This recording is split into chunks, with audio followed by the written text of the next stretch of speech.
Soy Consuelo Sánchez, antropóloga, profesora investigadora del Instituto Nacional de Antropología e Historia y profesora de la ENA. Y bueno, también milito en Morena y somos parte del Instituto también de Formación Política. Uno siente cada vez más gente está del lado de nosotros, de la Cuarta T, cada vez más gente simpatiza con nuestro presidente y ha sido en efecto, en unos cuantos meses se dio este vuelco, ¿no? Yo creo que la pandemia nos estaba haciendo mucho daño en términos políticos. La gente no tenía mucha otra información, bueno, y la misma situación política y económica del país y de salud, desde luego, bloqueaba cualquier otra situación, condición para estar mejor, ¿no? O en mejores condiciones para pues, poner mayor atención a las cuestiones de lo que estaba sucediendo en nuestro país. Y bueno, también nuestro presidente pudo también echar a andar muchos de los proyectos que tuvieron que suspenderse por la pandemia, aunque nunca jamás dejó él de trabajar, pero todo prácticamente se concentró en sacar adelante al país de ese horror que fue la pandemia para muchos, ¿no? Y también lo de las vacunas, que fue verdaderamente un éxito de este gobierno, ¿no? Se adelantó y logró conseguir todas las vacunas, los millones de vacunas que requirió y que sigue requiriendo el país, y también la organización impresionante de llegar a todos lados, a todos los puntos de este país, llegar las vacunas, llegar la gente con toda la amabilidad y toda la preocupación de nuestro presidente por todos los mexicanos, ¿no? Que uno se pregunta si hubiéramos estado en los gobiernos neoliberales hubiera sido el horror. Ya me imagino los privilegios para unos, ¿no? Y muchos otros marginados. Y este gobierno pues ha mostrado el interés por todos, ¿no? Y que todos estén vacunados, hasta el que viva en el cerro más alejado del mundo, en el valle, en las selvas, donde sea, estuviera vacunada. Entonces, eso también fue de gran aprecio para la población mexicana, ¿no? Muchísimo. Además, una nueva forma de gobierno, de la que debemos de aprender todos incluso los que quieran ser autoridad, gobernantes, presidentes municipales, presidentes, aprender de la forma como gobierna nuestro presidente Andrés Manuel López Obrador, ¿no? Una gran sensibilidad hacia el pueblo, todo el tiempo está pensando en el pueblo y desde luego por los que menos tienen, por los más pobres y entre los pobres, los pueblos indígenas. Entonces es una nueva manera, obviamente es un contraste abismal con los neoliberales, donde a ellos no les interesaba el pueblo y mucho menos los más necesitados, sino cómo crear negocios y condiciones favorables para el enriquecimiento de unos cuantos, ¿no? Entonces, esta forma de gobierno de interés por el pueblo, de preocupación por el pueblo, de la participación del pueblo en los asuntos del país, que se enteren, que se interesen en la cosa pública, en las tomas de decisiones de este país. Y él contribuye, desde luego, en las mañaneras a darnos la información. Es decir, y ahí hay una enseñanza, ahí está haciendo, como decíamos, pedagogía. Nuestro presidente está informando de cada acción, por qué se está llevando esa acción, por qué no otra, cómo va a beneficiar a las mayorías esa medida, etcétera. Está también informando de toda la corrupción en la que nos dejaron nuestro país, ¿no? Y todo el desmantelamiento de todas las instituciones del país que se están tratando de reconfigurar y en otra perspectiva, y lo que más llama la atención es que los neoliberales, los conservadores, dicen que se están desmoronando las instituciones, que se están destruyendo constituciones. Es de vergüenza, porque ellos fueron los que destruyeron todas las instituciones de educación, de salud, de vivienda, todas las destruyeron. Y al contrario, la Cuarta T, el gobierno de Andrés Manuel López Obrador, lo que está tratando es reconstituir, por ejemplo, en materia de educación, ¿no? acabar con toda la política neoliberal de privatización de la educación y de abandono y de intento de desprestigio de los maestros, ¿no? Como parte de ese proyecto perverso de los neoliberales. Ahora es de dignificar a los maestros y de dignificar también las escuelas que estaban abandonadas, es decir, mejorar la infraestructura. Este programa de La Escuela es Tuya es maravillosa, es muy interesante porque ahí participan las familias. Es decir, ¿qué más democracia estamos viendo donde la gente está participando, está decidiendo, está atenta de lo que está pasando en nuestro país? Hay transparencia, algo que jamás teníamos en los gobiernos anteriores neoliberales. Nunca nos enteraban, todo era en oscurito. Y todos los convenios, contratos que hacían corruptos con empresas, etcétera, desvío de recursos públicos, obviamente no nos enterábamos en lo absoluto. Entonces, claro que hay un proceso de democratización por parte del gobierno de la Cuarta T, enorme. Y también fue el interés de nuestro presidente de impulsar todo lo que son, digamos, los instrumentos, mecanismos de participación ciudadana. Uno de ellos es la revocación del mandato, la consulta ciudadana o popular y también el referéndum, todos estos mecanismos de participación ciudadana. Y por eso esta nueva propuesta, iniciativa de reforma electoral, político-electoral, que en realidad que busca crear un nuevo instituto, ¿no? Que responda a los principios por los que hemos venido luchando, un instituto que realmente que sea imparcial, no que sea parcial como lo hemos visto hasta ahora, que se ha dedicado incluso a obstruir este mecanismo de participación ciudadana que es la revocación del mandato, porque a eso se dedicaron, a obstruir, a obstaculizar lo que es fundamental para la participación y en los procesos de democracia participativa. Entonces, que nos vengan con el cuento la derecha de que ellos están defendiendo al IFE, o al INE, perdón, es defender a la democracia, están totalmente equivocados, nada que ver, al contrario, todo lo contrario, como han obstaculizado, y además ellos mismos fueron parte del fraude electoral de 2006, ¿no? Entonces, y muchos otros. Nunca han visto el desvío de recursos, la utilización masiva de recursos para la compra del voto, es decir, no ha favorecido el voto libre, ¿no? No lo ha favorecido. Entonces, obviamente, esta reforma lo que intenta, lo que busca es eso. Es decir, vamos a garantizar realmente el voto libre de la gente, ¿no? Que la gente no se vea obligada a votar por otra persona porque le están dando un dinero que le puede servir. Ellos mismos llevaron a la pobreza a millones de mexicanos y luego abusan de esa pobreza para inducir el voto. Entonces eso pues de democrático no tiene nada, ni de libre nada. Entonces este instituto que se está promoviendo pues se llamaría el Instituto Nacional de Elecciones y Consultas.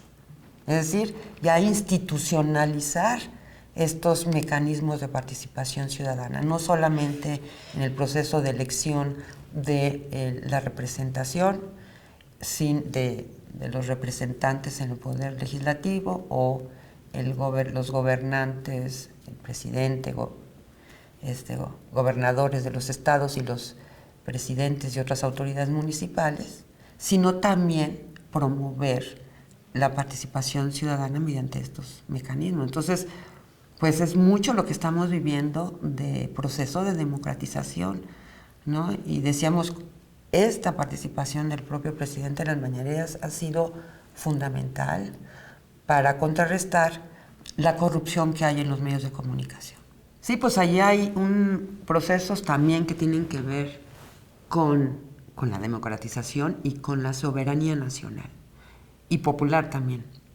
Es decir, y este gobierno está haciendo eso. La Cuarta T, el gobierno de la Cuarta Transformación, es recuperar la soberanía energética, que es central en un país, ¿no? Es un asunto estratégico para un país, ¿no? Por muchas razones. De no estar subordinado a los intereses de las grandes corporaciones energéticas de todo tipo, y también la recuperación de la soberanía alimentaria.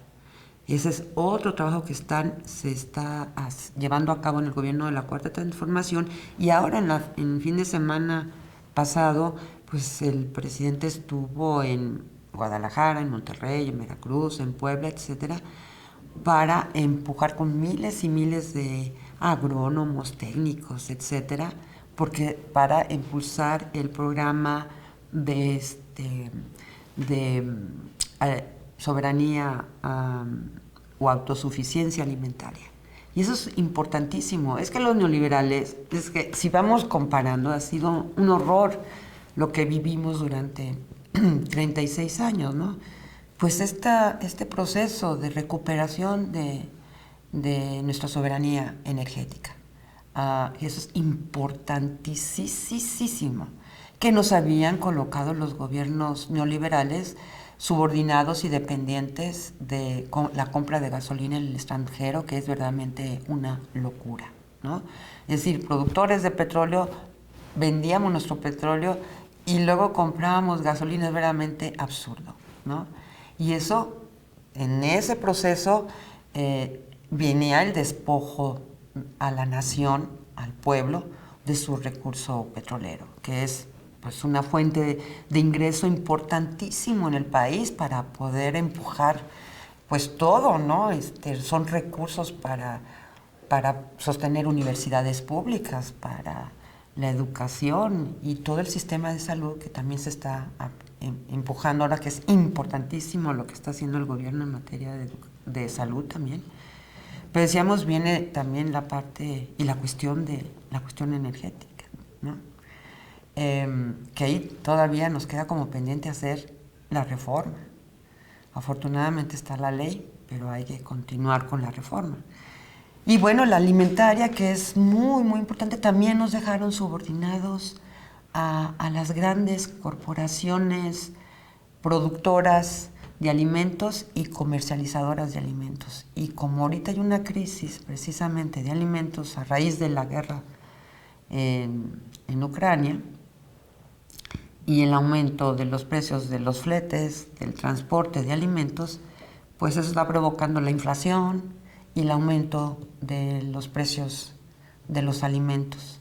Entonces el presidente se está adelantando a cualquier futura o previsible crisis mayor de alimentos. Entonces se está haciendo un trabajo extraordinario. Además, son miles y miles y miles los técnicos y agrónomos que están involucrados. Es impresionante ver, y con el entusiasmo que van a trabajar, asambleas con campesinos e indígenas para impulsar la producción de maíz, frijol, etcétera, y arroz, y las fertilizantes, la entrega de fertilizantes gratuitos, orgánicos además, porque es lo que también se está impulsando, porque se está, la idea es, y es lo que se va a hacer, es la producción agroalimentaria, ¿no? Es decir, y combinación de alimentos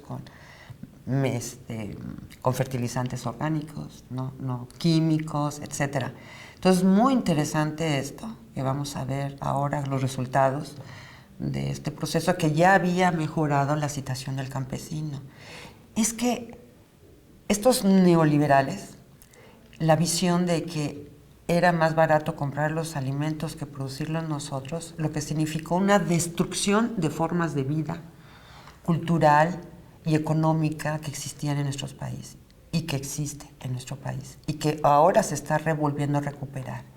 Es decir, la gente, los campesinos que jugaron un papel y han jugado un papel importantísimo en la historia de nuestro país, tienen formas de vida. Los pueblos indígenas, pues es fundamental sus tierras, territorios, no solamente como un medio de vida o un medio económico, sino también esos espacios de vida, de cultura, donde están sus ancestros, ¿no? Donde está toda su cosmovisión, son espacios también simbólicos, etcétera.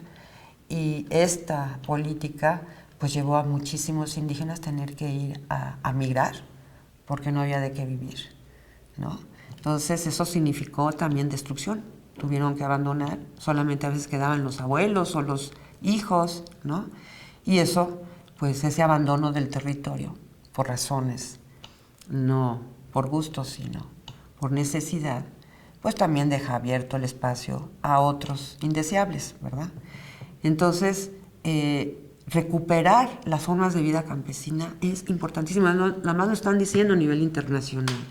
La única manera de hacer una política adecuada para el cambio climático, para contrarrestar el cambio climático, los efectos que estamos viviendo del cambio climático, como ahora estamos en mayo y no ha llovido, ¿no? Y ya debería estar lloviendo y en todo el país no ha caído una gota.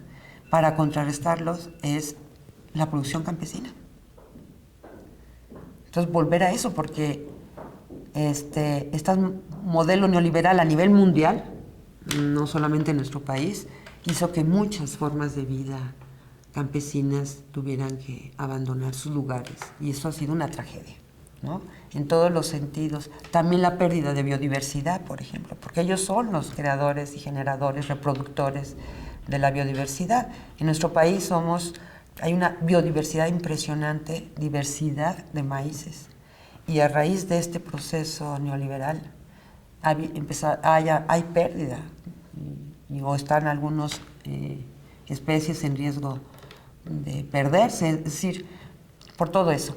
Y entonces este programa que se va a impulsar retoma los saberes, conocimientos de los pueblos indígenas. Ya no se plantea incluso como una nueva relación del técnico, del agrónomo con los indígenas, ¿no? Como un diálogo, se llama diálogo de saberes, intercambios de saberes, ¿no? O sea, ya hay una relación respetuosa con el campesino indígena, que también pues hay que aprender muchísimo de ellos, ¿no? Y ellos también tendrán cosas que aprender de otros. ¿Qué más decir? Todo lo que se está haciendo, que está empujando nuestro presidente, pues va en esa dirección. Cómo mejorar las condiciones de todos nosotros. Y decíamos, está aplicando una nueva política distributiva, ¿no? Muy importante, en la que se busca emparejar, ¿no? Los que están en una situación de mayor desventaja, pues tendrán que tener mayor atención para poder nivelar, ¿no? Como ahora lo que se hizo con el aumento del salario de los maestros, ¿no? Gran parte de ese aumento, el 7%, van a los que menos salario tienen, aunque todos se benefician con un aumento, pero el 7 va para los que menos tienen salario, entonces, o son más bajos salarios. Entonces lo que se busca en todas las medidas que está llevando a cabo nuestro presidente es nivelar. Los que están en peor situación, mejorar su situación para emparejarnos, ¿no? Nuestros desequilibrios espantosos, esta desigualdad verdaderamente atroz, injusta, ¿no? Y lo que se busca es una distribución justa, con justicia y con amor, ¿no? Lo que uno siente en nuestro presidente pues es un gran amor al pueblo y un gran interés, una dedicación intensa por en este tiempo hacer y dejar las bases, y sí lo está logrando, ¿no? Al menos las bases ya. Tenemos mucho que hacer, muchísimo, para que esto se consolide, todo este esfuerzo que está haciendo el presidente, todas estas tareas, porque hay que profundizar todos los trabajos que se están empujando, acabar con la corrupción, pero de veras acabarla por completo, acabar con la desigualdad. Eso no puede seguir existiendo, ¿no? Y seguir con la revolución de las conciencias, que es importantísimo, y en el proceso de construcción de la República Amorosa, que tanto se planteó desde que surge el movimiento de Morena y que el presidente ha venido planteando, es decir, construir una república amorosa, preocupada por el otro, solidaria, porque todas las políticas que se están aplicando hoy se basan en principios de solidaridad, ¿no? De preocupación por el otro, porque el otro, el más desventajado, tenga mejores condiciones, ¿no? Entonces sí, lo está logrando nuestro presidente, cambiar, revolucionar nuestras conciencias, ¿no? Eso es un trabajo importantísimo, pero hay que mantenerlo. Es un trabajo constante, ¿no? Persistente, porque tenemos a la derecha que está haciendo su trabajo permanentemente, mintiendo, ¿no? Con muy poca ética, nada de ética, ¿no? Es una vergüenza. Entonces, pues eso va a tener un costo para ellos, porque en la medida en que la gente toma conciencia, eso tiene un costo. La gente se da cuenta quién es mentiroso, quién es un falso, ¿no? Y quién es un sinvergüenza. Y quién es un traidor, aunque no les guste, son unos traidores. Hola a todas y todos, soy Consuelo Sánchez. Los invito a ver La 4 TV.